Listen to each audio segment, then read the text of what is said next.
Good morning, my amazing people. Hope fam is good today. Happy Thursday.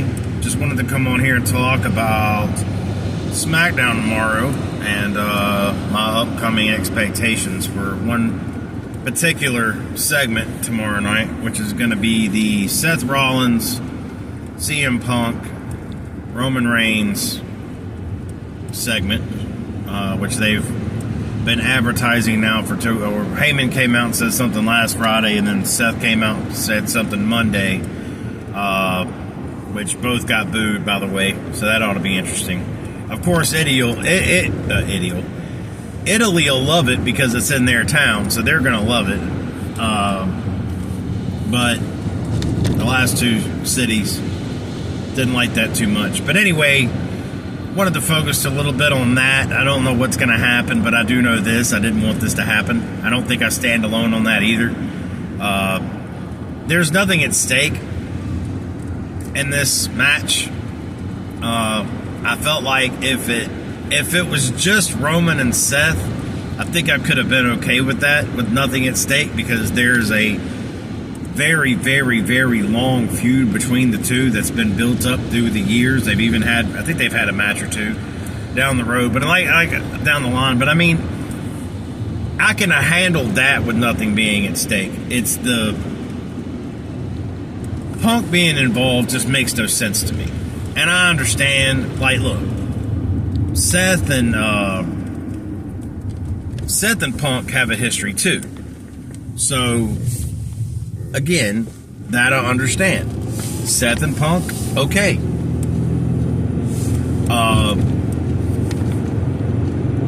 I get it. What I don't get is, and Seth and Roman, I get it.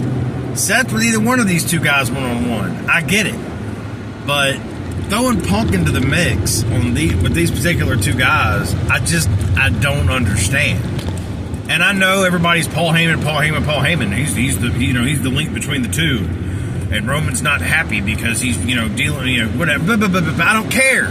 It's boring and it's garbage. I don't care. Who cares? Who cares? I don't. And it doesn't matter. Like, what is at stake in this match? What? Tell me why I should care who wins and what happens. I'm so worried about, this is just another one of these matches that I worry about what happens after Mania. Because just like last year, last year, there was absolutely nothing written. Like, nothing was planned post WrestleMania. And if you don't believe me, go back and watch it. Go back and look. They didn't do anything. Nothing. Not a single thing. You can say that they had a Punk McIntyre feud coming, which they did, which was undoubtedly the best thing that happened in 24. I've said that time and time again on this channel. That trio of matches was good. That feud was good. That's the only thing that came out of 24 where you can hold that, and the Rhea Liv Morgan, which got stale after a while, but that held true too. That was another good feud. Those were the two only good things that happened in 24. The rest of everything else was absolute hot garbage. You had me on the open of the Wyatt 6, boy, I was sold on that. That got taken away. Had a good heel turn with New Day. I don't know where that's going. I don't know where that's been. The crowd doesn't even care when they come out now. Gunther got the world title.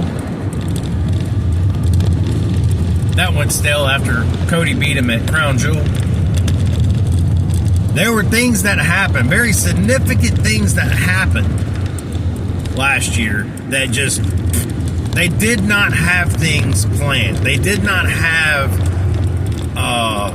good plans for any of their storylines, after, if anything, written at all after WrestleMania last year.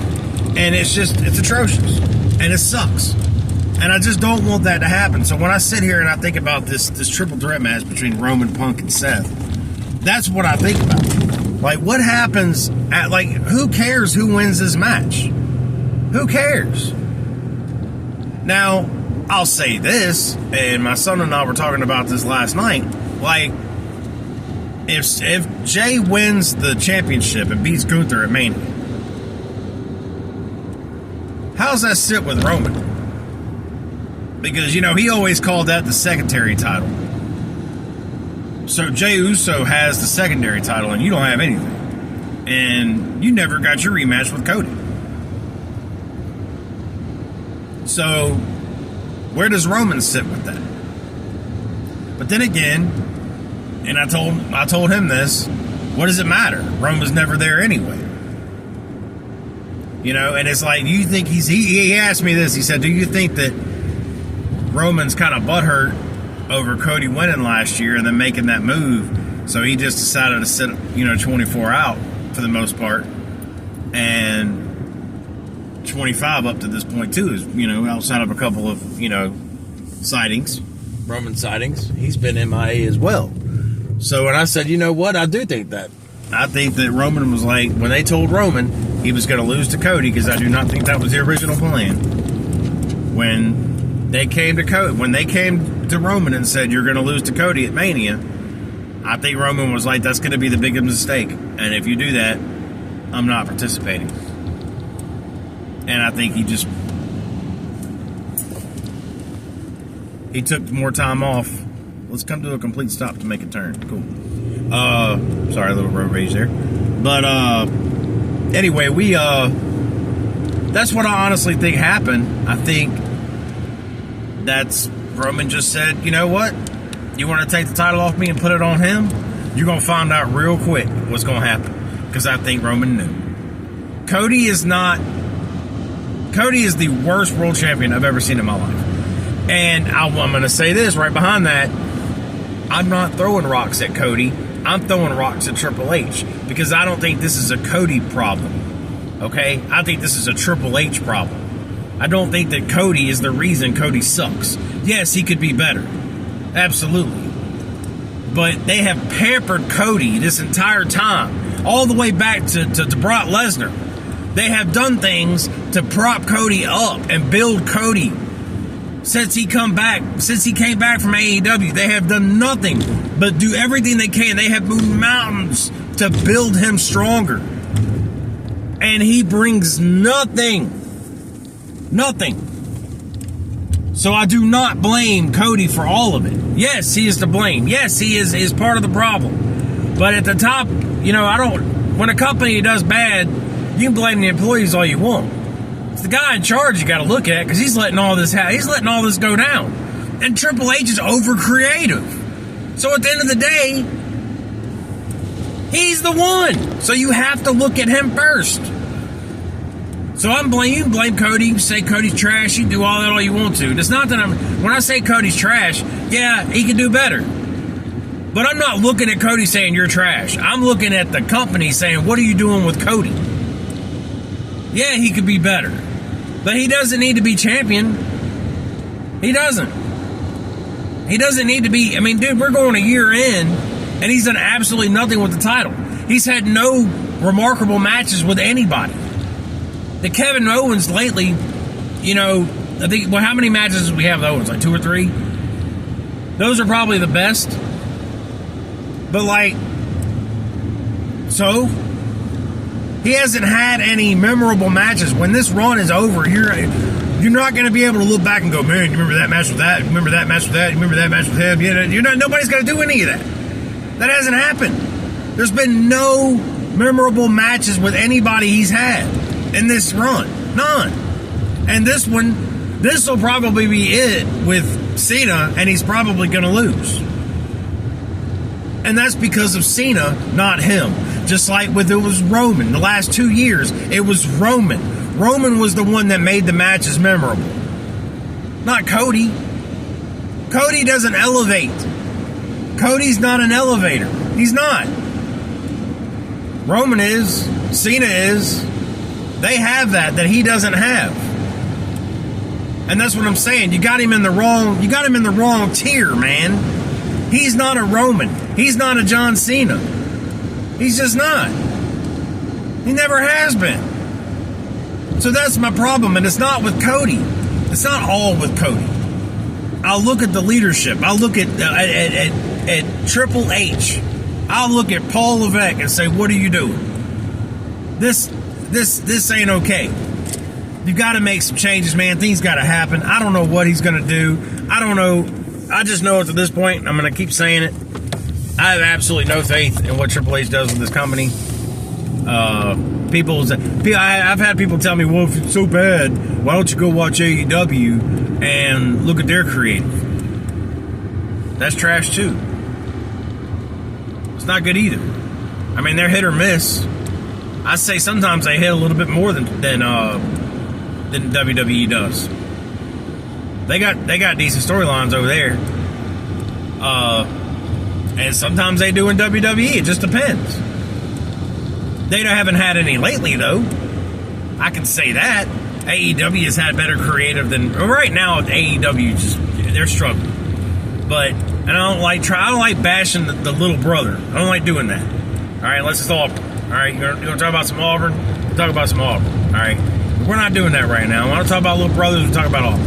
I mean, that AEW is the Auburn.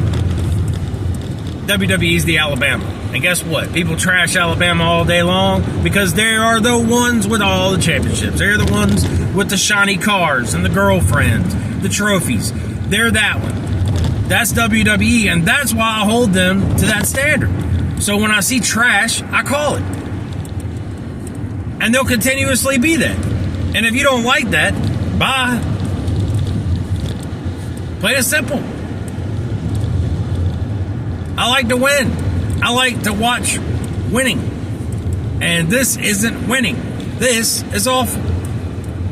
So when I talk about this triple threat match coming up, what happens after whoever wins? I don't even know who's going to win. Like, I have no idea. But again, we got some build up between now and Mania. I don't know how often Punk and Roman are going to be there. Punk shows up more than Roman does. I at least say that. But without Roman, there's really nothing there. And Roman's the one that's going to build this thing at the end of the day. I know Punk will have his.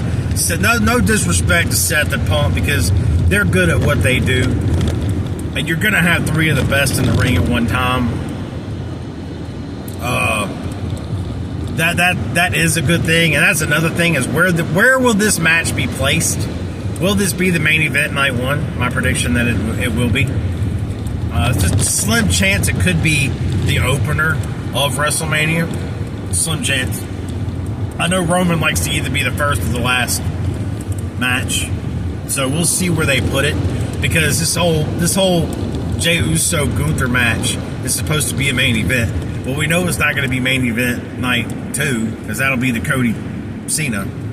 So are you going to put the triple threat match the main event, or Gunther Jey Uso main event night 1? What are you gonna do? So I'm super intrigued with that. Want to see?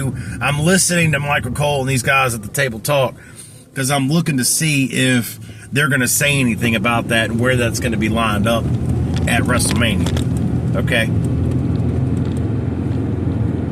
just saying. Can't wait to see where that lines up. But anyway, yeah, who wins and who cares? And what do they do after? What happens the next day? What happens that Monday after Mania? Do they have anything written? Is there anything ready to go for that? What happens with do you see Roman going after Jey for that title, that secondary title? He called it that. Do you see that happening? And maybe you get a Seth Punk deal. Does Punk get involved with Cena? A lot of people like to see that. You know, where do they go with this being Cena's last year? I think it kind of saves things because there's things you're going to be able to do, but none of it involves Cody, in my opinion. Maybe he'll take a vacation and we'll all be blessed with that. That'd be good. But use that vacation to your advantage and figure something out for Cody for when he comes back. Okay? And make it good. Which, when I say make it good, it makes my brain hurt because I know they're not going to do that. there's just the creativity in WWE right now is just laughable. It's absolutely laughable. There's no creativity. They even go back, like this whole Rhea Ripley thing, WrestleMania 20, you had Triple H and Benoit fighting for the championship. Shawn Michaels comes out there and basically does the same thing that Rhea Ripley just did. He comes out there and signs his name to the contract. That ended up being what it was. So they took a story out of WrestleMania 20 with that. I think it was 20. If I'm wrong, correct me on that. But I think it was WrestleMania 20. But Shawn Michaels did it then. They just took a note. That's what they do sometimes. They take things out of. That's nothing wrong with that at all. I'm not at all, if you want to use something you've used before and it worked, then do it. But I'm not at all against that at all. Do it. Please do it. Because those things work. But I don't particularly like that storyline. And I think it made Charlotte Flair correct in the whole Rhea Ripley thing. But I didn't want to go that direction. I'm trying to stay to this triple threat. I keep getting off focus. My ADHD is real. Love you guys. I will see you guys tomorrow. Y'all have a good Thursday.